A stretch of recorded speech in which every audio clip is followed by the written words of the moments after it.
Welcome to day 6 of the macOS and iOS Security Internals Advent Calendar.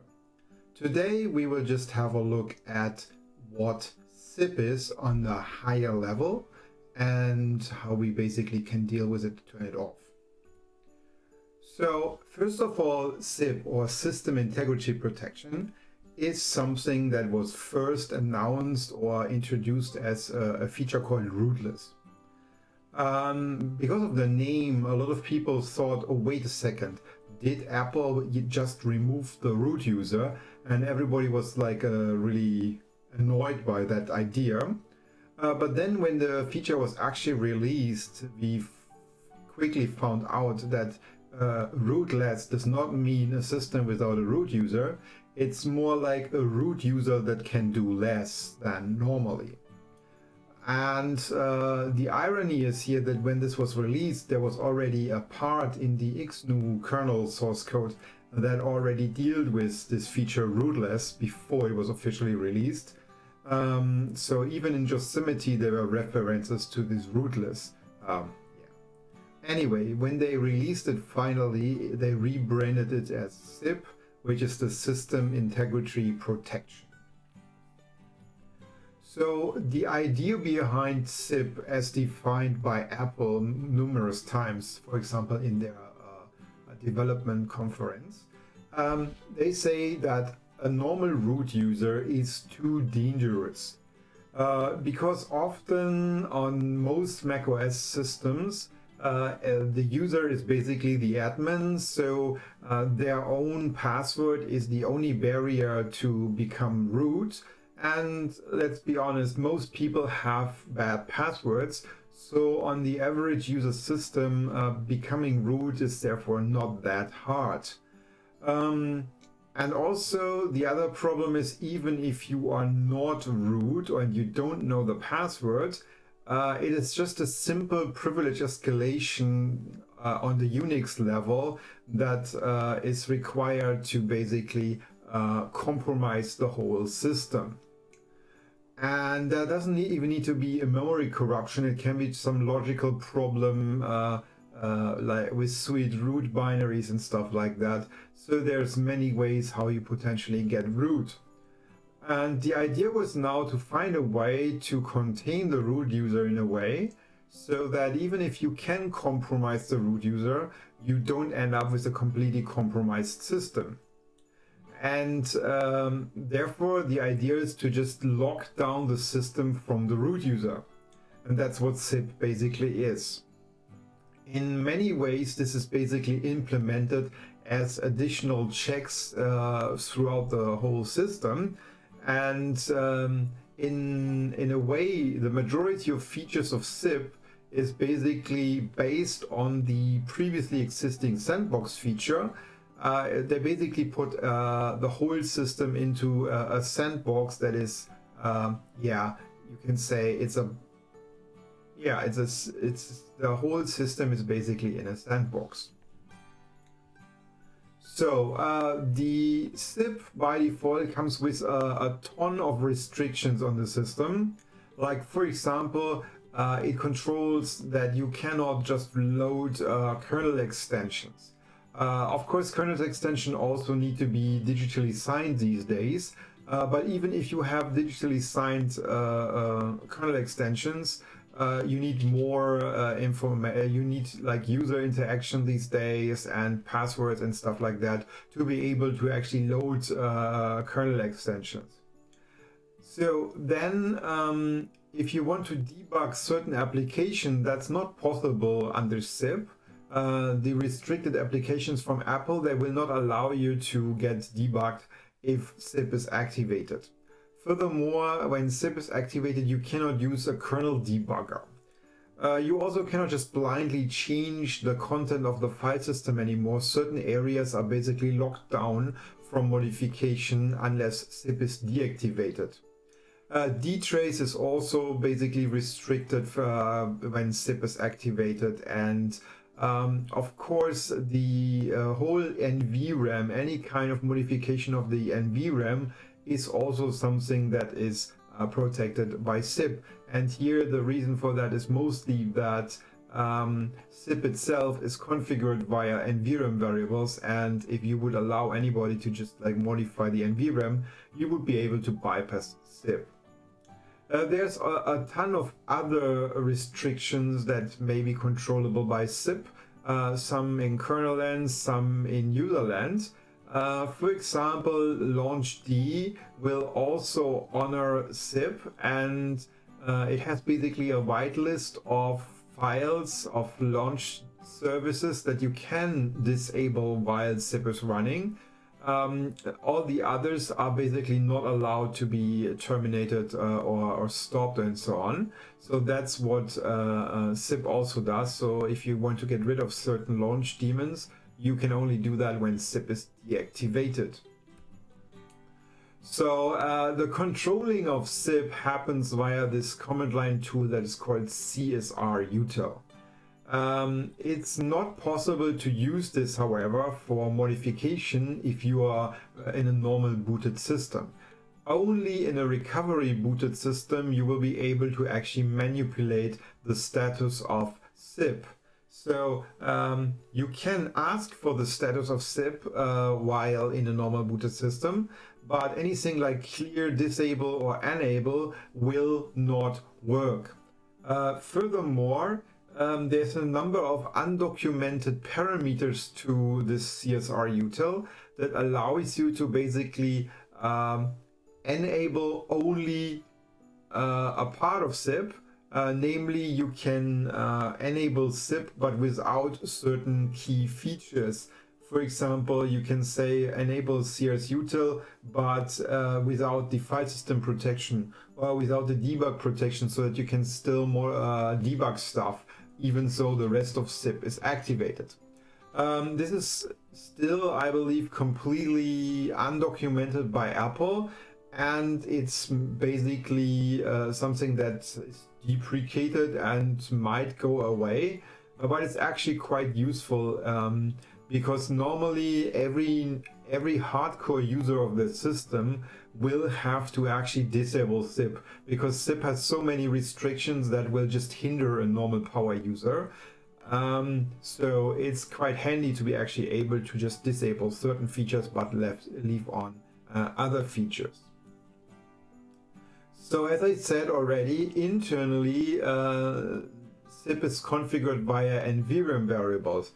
And these are the two main NVRAM variables. We have csr-active-config, which is basically a bit mask of what protections are enabled or are disabled. And then for stuff like netboot configuration, there's a csr-data variable that contains the configuration of netboot in this case. And the CSRUtil in the end does nothing else than just modify these environment these NVRAM variables. And yeah, that's basically the whole magic. But yeah, they are protected basically when zip is running from being modified if you are not booted in recovery mode. And even if you're booted in recovery mode, the binary that modifies them needs to have the right sandbox permissions. Otherwise, zip will just not allow you to change the configuration. So you can find the flags that exist inside the kernel source code. For example, you have the allow untrusted text, unrestricted file system, task for PID is basically for debugging, kernel debugger, dtrace, NVRAM, and so on.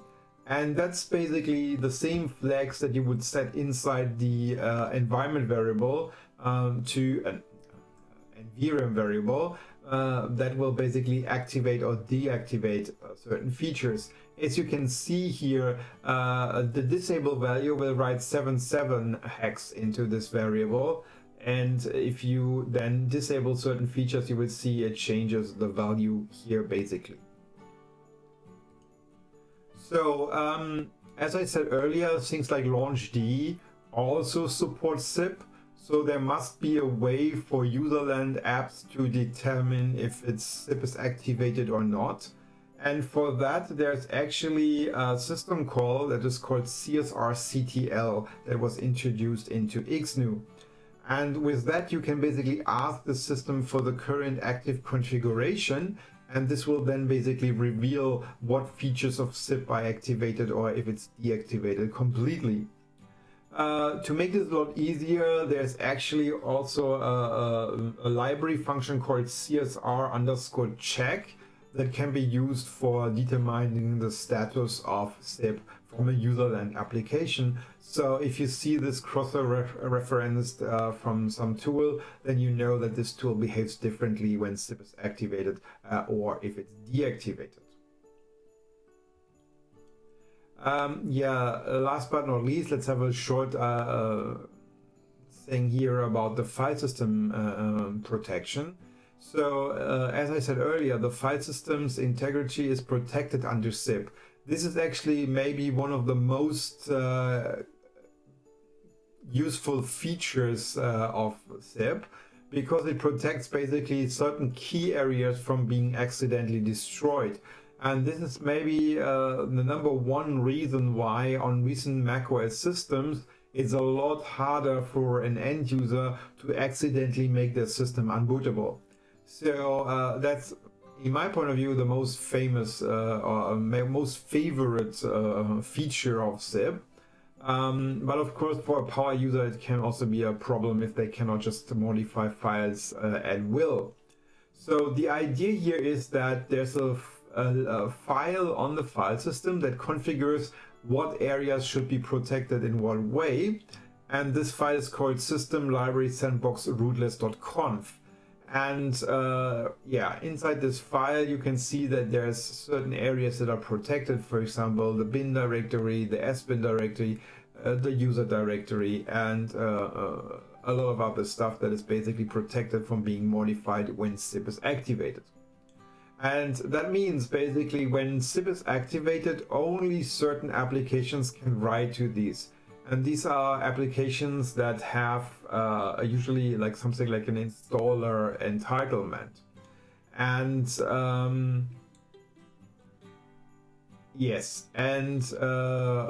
there's another way how the system knows that a file is protected, and that's when it has an extended attribute that's called com_apple rootless. So the file is basically used for some command line tool that will basically apply the protection to all these files. But additionally, you can manually also add stuff to it by giving files this protection extended attribute, and then they will be protected from being modified. So before we now go into and demonstrating how this works in a real system, let's just remember that today is Nikolaus Day in Europe.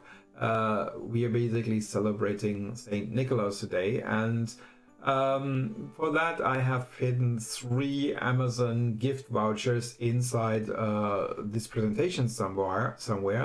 Good luck finding them. Whoever finds it first and uses the gift coupon voucher will be able to use them. The others unfortunately will lose. Anyway, I wish a Merry Christmas to everyone, and let's dig into the demo of how to deactivate SIP. So let's see how this looks like in a real system.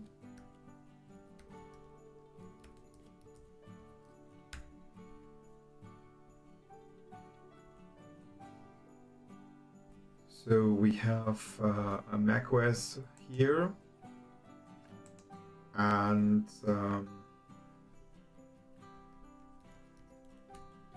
you can use our util status to figure out if it's activated or not. It now says, oh yeah, it is enabled. You can try CSR util disable,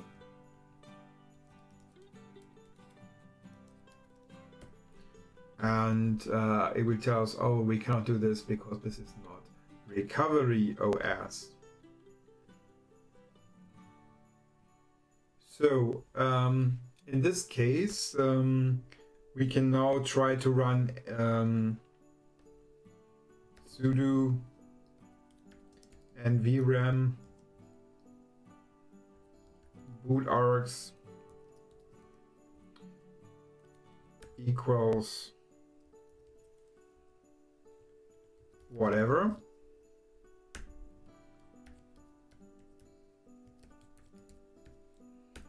And as you can see, it tells us it's not permitted. So that means for whatever was in the boot argument before will not have been overwritten. So we can see this. Yeah, so there's still the old content there. So yeah, so what do we do here? We have to basically reboot the system into recovery OS. For a Mac Mini, this works by just shutting down the system and then pressing the power button until it shows us the boot options. So let's do this. I'm shutting down here. And now we have to wait until it basically shows us the startup options, and I'm pressing the button the whole time, so it should show up soon. Yes, it takes a while. There it is. We now have the boot options, so we just continue here, and this will now boot up into recovery OS. Takes a while, but luckily booting into recovery OS is usually something that's quite fast. So there we have it. Now we can go to the terminal. Let's make this a little bit bigger. Here's our util. We can do status. So system integrity protection is enabled. So while this is enabled, we can basically just disable it in a moment by basically running csrutil disable.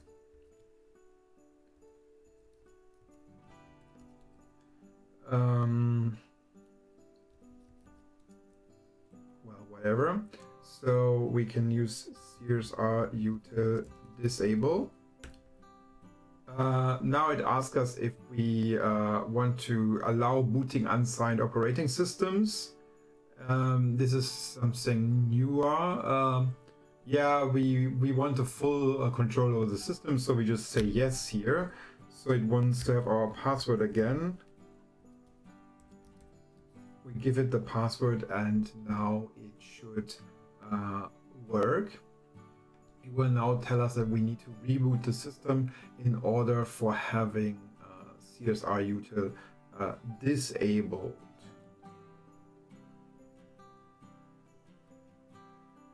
Yeah, it says please reboot, so now we can reboot.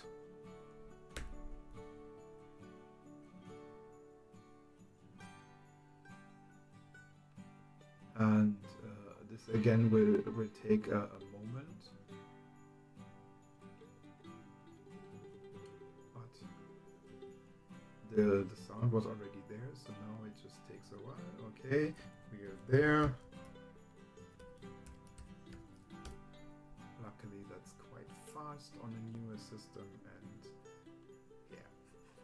So now let's try what this is.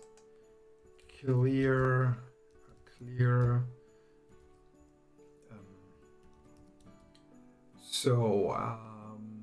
Yeah, let's have a look.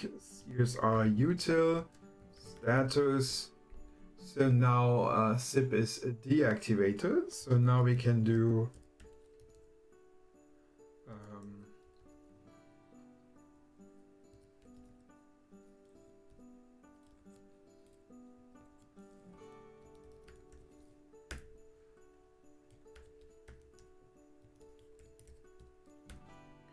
So we have now changed the boot args. So let's see what it says. Yeah, it has changed it. And to just show you that whatever again.